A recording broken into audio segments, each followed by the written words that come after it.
I was not able to watch any of March Madness while I was overseas in Germany. Couldn't find it at all. So thankfully, I have YouTube, so I was able to watch highlights and keep it in the loop that way. But yeah, So I found this tournament, and I'm sorry to say it because you didn't see a lot of it, as you said. I thought it was one of the best March Madness tournament, at least on the men's side, we've had in years. I didn't care about the fact that we didn't have a Florida Gulf Coast or like Chicago or a Butler as a Cinderella. Iowa, I thought pulled off the big upset, obviously knocking off Florida in the round of 32. But obviously, they're not a Cinderella because of NIL. And I think that this is going to be, we saw it a little bit last year. We had all four number one seeds, and people complained about it. And we didn't get that this year. We got two one seeds, we got a two seed, and I believe a three seed in Illinois in the Final Four. But I think this is what you're going to see moving forward. I think it's going to be big brands. I think it's going to be guys that enter the transfer portal going to these teams to win a championship. And Dusty May in his second season at Michigan had one of the most complete college basketball teams I've seen. And quite frankly, I thought they in Arizona were the two best college basketball teams I saw all year long. I thought that was going to be the real national championship game. Like we said, the NFC championship game was this year between the Rams and the Seahawks. And Michigan just stomped Arizona by 30. And, I know people were saying that Michigan did not look that good in the conference tournament. I'm a big believer that they felt like they were going to be a number one seed already. They didn't have to put their effort as much into the conference tournament. They wanted to be healthy for the postseason. Howard gave them a little bit of scare in the first half, and then they just went bonkers. And my one concern about this Michigan winning is, and I don't have a problem with them, I thought they were a very likable team, but all of their starters were transfers. And so now we know sports is a copycat league in all sports. Our team's going to try to recreate what Michigan did, which basically let's go in the transfer portal, and college basketball is going to become even more of a free agency madness. yeah, but it's not just like you can go into the transfer portal and get anybody. Think about it. Michigan found the right pieces for their team. It's not like they just went, oh, we're going to get that guy and we're going to get that guy and hope they go together. No, they found guys that they felt like could work. Like Elliot Cadeau, who transferred from North Carolina. You had the two big men. I think one transferred over, I forget what school it was. Well, that's the thing about Michigan, right? Is they add both guard play. They add two bigs. They could steal the ball. They could shoot threes. They could play great defense. I think with like a couple minutes left in the game last night, they only had made one three. I And don't think real they made a single 3-pointer in the first half, if I'm not mistaken. correct, UConn outshot them by 5 threes, but the difference was Michigan was up 22-8 with points in the paint. And that's the interesting thing for me, Josh. I've said it, on this show over the last couple of weeks while you were away. I have found it so fascinating watching March Madness and watching college basketball because it is a complete 180 from watching the NBA. I mean, in the NBA, it's unheard of now for you to not only make one three in the span of 5 minutes, let alone the entire first half of a basketball game, and it really was refreshing to watch, and just the talent that Michigan had, I thought was all over the place, and I thought Dusty May did a great job, really, showing why he is going to be considered now, along with Dan Hurley, Bill Self, Tom Izzo, Patino, Shire, as one of these top upper echelon coaches in the sport. Let's give credit to, I think you say it is Yaxel Lindenberg, if I'm not mistaken. Yep. The dude was basically playing on one leg. Yeah, I thought it was going to be Arizona saving grace in the Final Four. I thought it was going to give Arizona an opening to come back in the game, and they made a little bit of run. And then in the second half, Yasso came out. He hit 2 threes right away and pretty much ended the night. And you could tell just the pain on that kid's face. But again, this is why I think some people love college more than pro sports, because unless it is like the championship game, like the Super Bowl or a game seven, you don't see most pro athletes, I would say in this day and age, fighting through pain. Most times guys come out, they're being looked at by trainers. This guy did not care what his stat line is. He wanted to be out there for his teammates. I don't think he'd care if it were to tank his draft stock or anything of that nature. Yeah, I don't think so.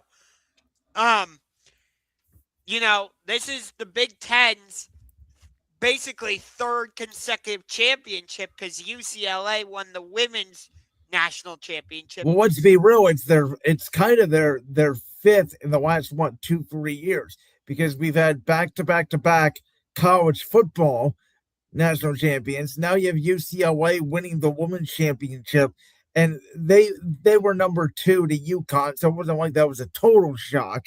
And then you had obviously Michigan, who was again a co-favorite, I would say, along with Arizona and Duke to win it. But the NIL is the Big Ten era. And, we talk a lot about the SEC in college football, and we talk a lot about the Big 12 in college basketball. Both of those conferences in both sports, I believe, are now inferior to the Big Ten. I think in this tournament alone, the Big Ten had, 6 teams in the Sweet 16. I believe it was 4 teams in the Elite Eight.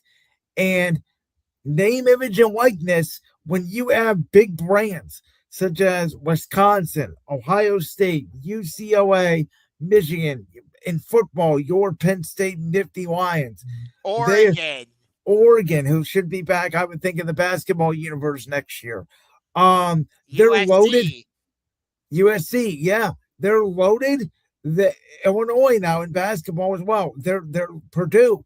They're loaded. Indiana made both, obviously. So they're loaded.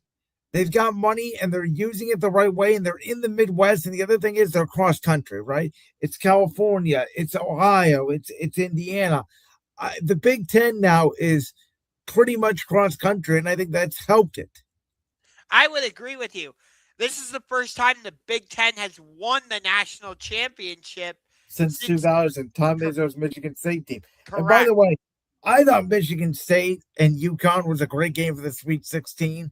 If Michigan State would have came back and won that game, I thought they had a good shot. I mean, I wasn't a big believer in Purdue. Illinois, I thought Illinois played well. I kind of said the way they played against Iowa, I thought they'd get blown out by UConn. So I thought they held their own. But college sports right now is really at the apex of the Big Ten. And this may help some of the other sports that they have.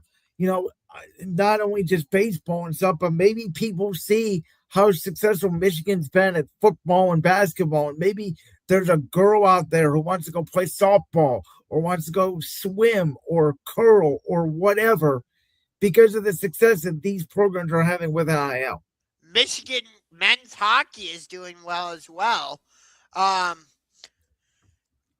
what I understand, don't quote me on that, but the other thing is, I find it very interesting. We talk about rivalries a lot on this show. What do you think the fan base of Ohio State is thinking right now? Because I know they got their national championship in football, but really over the past 5 years, Michigan has bested them, not only in the field in football, but now Michigan's clearly better than them now at basketball too. That doesn't got to make them feel good. I wonder if those start investing more in the basketball program. I would think so. I think this definitely adds more fuel to the fire for Michigan State. And on that note, think about this. The 2027 men's Final Four is going to be at Ford Field. It's in Detroit, yeah. I'll be honest with you. That's the one thing I will say. I'm not a fan of basketball games being played in football arenas. It looks weird to me. On television and the floor, you obviously have the raised floor. which has been brought up for concern specifically in our floor in Cleveland. Um, it just, there's that whole row back where there's a bunch of media, like it's a big event, and it just feels like basketball to me is meant to be played in a small confined arena. Yeah, but I get that because, like, the women's Final Four and the national championship, like, this year's was played at the Suns Arena. I think they're going to be doing it at the Blue Jackets Arena in Columbus in the next few years. And this is something I did not know about the woman, that they do play. I know at least the first couple rounds are played at their home arena. They don't travel like the men do. Correct. Um, and some, yeah, they don't, like, they get to play on their home floors. Of course, the other games are played on that same court, so those teams do have to travel, but Yeah. nonetheless. Well, But, like, if Florida had advanced to play Houston, that basically would have been a home game for Houston yep. going against the defending national champions, because that game was played at the Toyota Center in Houston. But no, I get what you're saying, but the men's Final Four is that big where I don't think it would work in an NBA arena. Like, you saw like Yeah. 70,000 I mean, people. obviously, the more people you can get in the arena, you're going to do it. Yeah. But what I was trying to get at is the men's Final Four next year is at Ford Field where the Lions play. Could you imagine if we got a Michigan State, Michigan national championship? Or even just a March Madness. Well, I guess it had to be the national championship. I don't know what I was thinking there, but yeah, it'd be great. It'd be a rare thing. Obviously, there was a possibility of it this year, and I think moving forward, I would not be surprised if we do get one of these years an all Big Ten, either a college football national championship or a March Madness championship. I wouldn't be surprised about that either. So, Josh, we had an incident in the women's Final Four between the head coaches of South Carolina and UConn. Yeah. So you know about this, right? Yes, I do. Um, I don't yeah. know much about the history behind it, but I know about the incident. So the South Carolina and UConn, they've played each other in the Final Four. They've played each other in regular season games. So it's not like this is an out of nowhere thing. But the whole thing was just odd. And Geno Auriemma issued an apology. I read the apology. I don't know if you had a chance to or not. I did not read the apology. I saw he issued something, after the game. I didn't realize, because I know UConn has been one of the most dominant programs in women's college basketball. I know they have the 10 national championships. I didn't realize, though, that he's been there since 1985. Oh, yeah. He's been at the center of UConn women's basketball for a while. He's had the likes of Sue Bird, Diana Taurasi, Brianna Stewart, Paige Beckers, Maya Moore, just to name a few.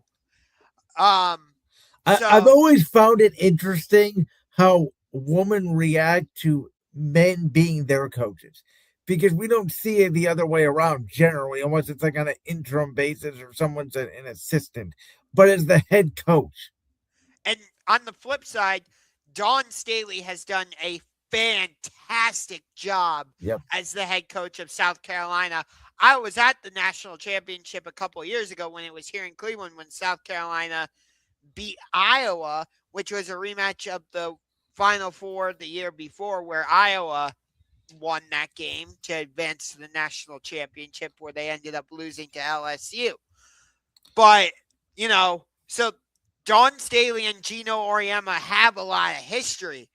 And I think this issue stemmed from something with the pregame and them not doing like the handshake correctly or something. I mean, I just kind of thought it was UConn being sore losers because they're so used to winning. Yeah, I've never seen UConn get handled like that. And I think part of the problem is UConn is in the Big East, and they don't really have a lot of strong competition in that conference. They just kind of steamroll their way through conference play constantly. So when you go up against a strong defensive team like South Carolina, it's going to take you out of your element. It's not only that, I think they were embarrassed they got blown out. And that's what typically happens to dynasty S teams. And we've seen it with the Chiefs 2 times in Super Bowls. It's like you're not going to beat them usually in close games. If you're going to beat them, you're going to beat them down bad. Yeah.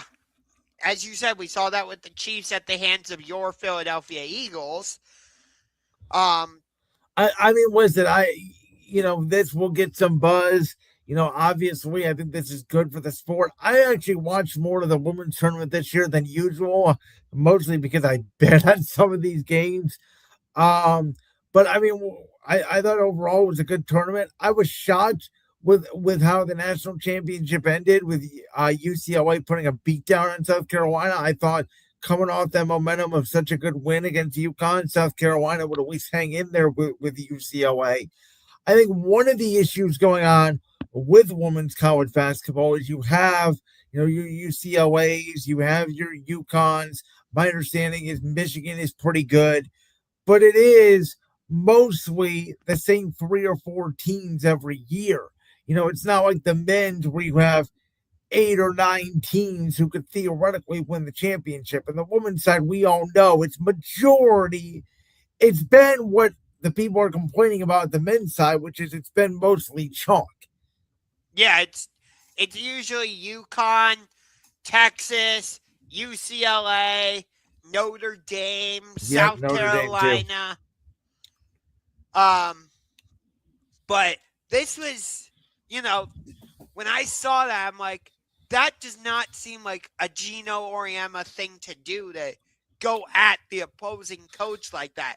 And like I said, these are two of the most respected and historic coaches in not just women's college basketball, but I would say all of college basketball. Yeah. Like, and that's the thing too. I think when you look around sports right now, I think the NFL as a collective has the best group of coaches of any sport.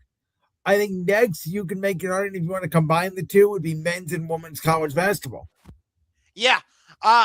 Like, I know you're not a big women's college basketball person, but you know who Dawn Staley is. Yep. You know who Geno Auriemma is. Yes. Like, so they've come to these programs and turned them both into perennial powerhouses. Like we just said, South Carolina is usually one of the top teams in college basketball. They are constantly putting out top 5 picks in the WNBA draft. Same with UConn. Yeah, that's why I think this situation, I think UConn was just shocked with how physical South Carolina was. And I don't think that they took it very well and received it very well. And it was like, oh, they didn't know how to counterpunch. I think the coach felt like the only way to defend my players is to go after their coach. Yeah, but it was a bad look for him. It really was. Yeah, but you know what UConn's going to say? We can put this all to bed behind us. It's motivation for next year. If we win the championship again, really no one will remember this incident, what they're thinking. By the way, going back to the men's tournament for just a second, do you know that was UConn's first loss in the national championship? Yeah, 6-0. And, obviously some of that was before Dan Hurley. For the record, I love Dan Hurley. People that have a problem with Dan Hurley, I think have a problem with life. I love the way the guy coaches. He's very emotional. I think he's going to break his glasses about 6 times a game when I watch him. Now, some of his facial reactions are over the top. But I will always defend coaches that clearly defend their players. And yeah, UConn had an out-of-body experience this March Madness. They didn't win one of the sides this year. Yeah. And UConn was trying for the dynasty because they were in their 3rd national championship in the last 4 years, and they won pretty handily both in 2023 against San Diego State and in 2024 against Purdue. Yeah, that 2024 UConn team, I think, is one of the best college basketball teams ever. Yeah. And Alex Caravan, he could have gone out with a bang by winning his third national championship as a senior, but UConn they just couldn't get physical enough with Michigan. It was going to be a bad matchup for them. They had to make their shots and defend, and ultimately they couldn't do it. No. All right. Well, I will say this is one thing that I believe you'll be upset about. I know I'm upset about, and that is the possibility of expansion. Yeah, I sent this to you, and I'm like, why? Like, the tournament is great as it is. This is obviously a money grab. And listen, I feel the same way about expansion in college basketball as I do about college football. I don't think it's necessary, especially in March Madness. I don't even think 68 teams is all that great. I know Texas was a playing team this year, but generally the first four teams don't make it past. Maybe they'll get an upset in round one. I prefer it to go from 64 to 16 in 4 days. There's nothing like it. Again, more teams are going to be more games for TV and more sites and more revenue. But you are just diluting then what it means to get into the tournament. And to me, if you're going to do this, you have to get rid of conference tournaments because they just wouldn't make any sense. They would, if you do this, I agree with you. Conference tournaments would be absolutely meaningless because, like, Ohio State, for example, they didn't last very long in the conference tournament, and they still ended up as a number 8 seed. I would argue the conference tournaments don't even mean much now, let alone if you expanded it. Yeah. That was my whole argument with Michigan. I know everybody said that, oh, Michigan's getting exposed. They don't look that good because the way they played against Ohio State and Purdue. And my takeaway was they already knew they were going to be a number 1 seed. Their attitude was, if we win this thing, great. If not, fine. We're not going to go out of our way to kill ourselves to win this meaningless tournament. We're going to be a 1 seed in March Madness. Yeah. Like a team like Wisconsin, they probably improved their seeding by doing well in the Big Ten tournament. Now, obviously, there are cases, where some run like an Akron and they'll win the MAC and they'll get in the tournament. Like, I get it for those lower conferences, the CCAA or the CUA or whatever conference you want to name. By the way, I went to that MAC championship, but it was really annoying. One of the usual entrance I go in. Yeah, you told me about this. I don't remember if it was on the air or off the air, but I know you missed the first part of the game. Yeah. Because the usual place I go to scan my tickets wasn't open, and I had to go outside, stand in a long line of people. I missed player introductions. I missed national anthem. I missed part of the game. Granted, I ended up being there for one of the greatest shots I've ever seen. And I genuinely thought Akron could pull off an upset against Texas Tech, but shows what I know. Well, here's the thing. I'm not going to hold anything against you when it comes to March Madness because really nobody knows anything. It's what makes it March Madness. But here's the thing. I did not read the specific proposal, admittedly, of how they determine the other 8 teams, but are you aware of how they would go about doing it? Is it going to be more automatic bids or? I'm not entirely sure, but because there was a proposal thrown out there a few years ago that do you remember this one that was like, oh, let's put 90 teams or 100 teams? Okay, if we go that far, what are we going to start March Madness in like February? Well, they pretty much said let's put all Division I teams in and just make it a tournament was a pitch I heard. Oh, good God, no. So they want to expand it because it's going to give them more TV rights. because the media rights deal is coming up in 5 or 6 years, and they want to expand it because these programs like Akron or Kent State or a Wright State, naming just some schools around our area, you know, you're in the tournament, you get a big fat check. And you can use that big fat check now to go out and buy players. I mean, that is Yeah, part of. but here's the problem. Go ahead. Here's the problem, though. If I'm at Akron, I'm going to use my NIL to go to a school like Michigan or a Duke, North Carolina, Houston, Florida, Well, UConn. if everybody does that though, then you're not going to play because there's only so much playing time. And I find it really interesting. Like I know we don't have this in the rundown, but I texted you this yesterday. I love the fact that North Carolina hired Michael Malone. I think it's an A+ hire. I think it's going to work because he doesn't have to really recruit anymore. Him and his AD can say, "Hey, I'm an NBA champion. How much do you want? And here's your playing time." And I think that the more blue bloods we get in the tournament, the better. I mean, if anything, and they would never do this, I could make an argument that you could theoretically go down to 60 teams or even 56 more than 68. I 76 just it sounds overcomplicated. There's going to be teams in there that ultimately do not deserve to be in. Yeah. I will say this. As much as like I enjoy watching the national championship on TBS and TNT, I actually would love to see the game once be on ESPN with Jay Billis on the call just once with Dick Vitale. I know like they have an alternate broadcast. Maybe it's for non-US where the game is on ESPN, but just once I'd like to see the national championship be on ESPN. They do that with the women's Final Four. Well, that's because ESPN has the contract though with the woman. CBS has the exclusive rights to the men. Right. Which, by the way, I have nothing against CBS or TNT or TBS broadcasting the national championship.